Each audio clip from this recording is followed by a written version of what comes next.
Tapi Gatot, Saudara Gatot Nurmantio, Anda, saya tidak takut sama Anda. Saya tidak menghargai Anda. Hercules membara. Telepon Kapolda, tantang Gatot Nurmantio. Grip Jaya bergetar di tengah kobaran api Depok. Amateur News. Langit Depok menghitam, bara api membubung tinggi, dan aroma konfrontasi menyengat udara Republik ini.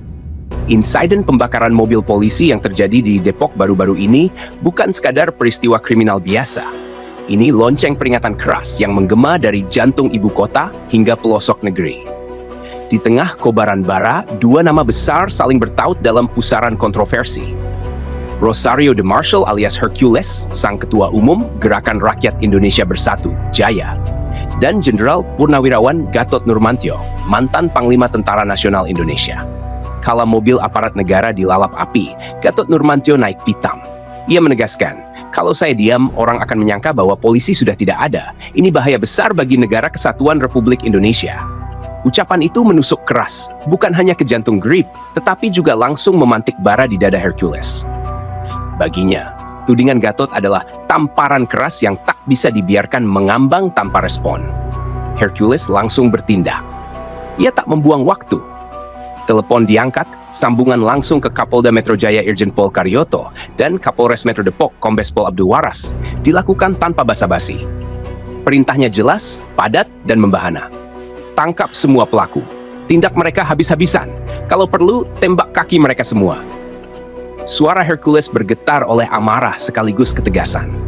Ia bukan pemimpin yang bersembunyi di balik popularitas. Ia berdiri di garis terdepan, menunjuk hidung anak buahnya sendiri. Ia menegaskan, tidak ada yang kebal hukum di bawah kepemimpinannya, termasuk dirinya sendiri. Saya sudah peringatkan anggota saya. Kalian tidak kebal hukum, saya pun tidak kebal hukum. Tegas Hercules di hadapan awak media. Namun drama tak berhenti di situ. Gatot Nurmantio, pernyataan berapi-apinya, melontarkan kekhawatiran soal negara yang hancur bila dikuasai preman. Pernyataan ini tak pelak membuat Hercules berang. Dengan wajah merah padam, Hercules balik bertanya, Pak Gatot yang aku hormati, Bapak ini mantan Panglima TNI. Kok bicara negara macam apa? Kalau ada pelanggaran hukum, yaitu urusan polisi. Kenapa Bapak bicara seolah negara sudah kiamat? Hercules menelanjangi logika Gatot. Baginya, aksi premanisme cukup ditangani di level Polsek.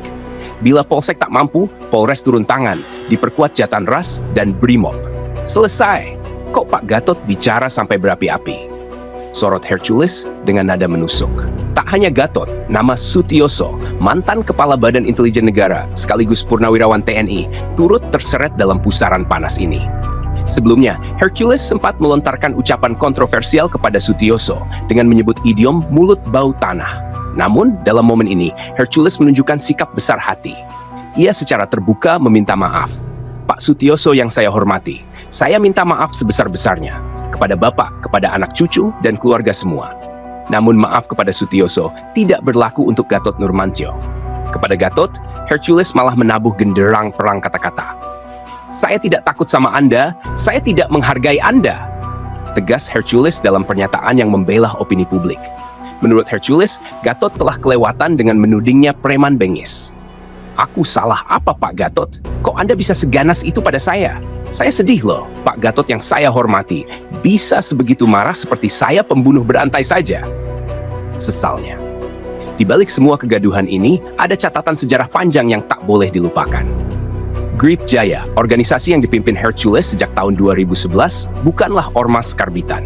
Berakar dari masa akar rumput, organisasi ini sejak awal menyatakan dukungan politik harga mati untuk Prabowo Subianto.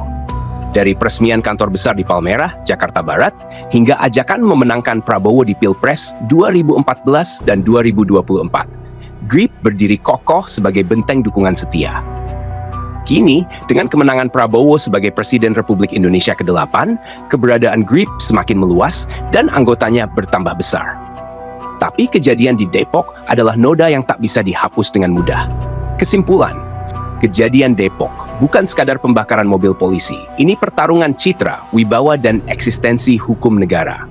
Hercules telah bersuara lantang, bertindak tegas, dan menegaskan tidak ada yang kebal hukum, bahkan di barisannya sendiri.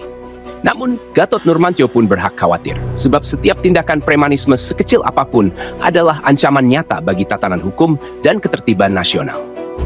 Kita patut mengapresiasi langkah Hercules yang mendorong penegakan hukum tanpa pandang bulu, sekaligus menyesalkan retorika panas yang berpotensi memecah belah soliditas anak bangsa. Saran untuk Hercules, pertahankan sikap tegas terhadap anak buahmu yang melenceng. Tapi bijaksanalah dalam berkomunikasi. Jangan biarkan emosi membakar jembatan dialog dengan pihak manapun. Negara ini perlu pemimpin ormas yang kuat sekaligus sejuk. Untuk Gatot Nurmantio, sebagai purnawirawan TNI yang dihormati, sebaiknya hindari pernyataan yang memperkeruh suasana.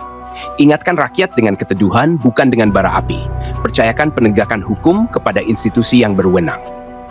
Untuk Polri dan pemerintah, jangan ada kompromi terhadap premanisme, dimanapun dan dari kelompok manapun. Tegakkan hukum secara tegas, adil, dan transparan. Negara hukum bukan negara preman. Untuk rakyat Indonesia, jangan mudah terprovokasi. Bijaklah menyaring informasi. Jangan biarkan api kecil menjadi kobaran besar yang membakar persatuan bangsa. Ingat, ini bukan sekadar berita. Ini adalah panggilan bagi kewarasan hukum dan keutuhan Republik. Yang kedua, ini yang buat saya marah. Kejadian di Depok. Polisi itu adalah alat negara yang melaksanakan ketertiban melindungi masyarakat.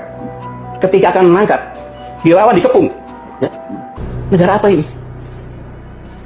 Mobilnya negara, mobilnya dibakar lagi. Kalau saya diam, orang akan menyangka bahwa polisi udah nggak ada. Akhirnya kepreman.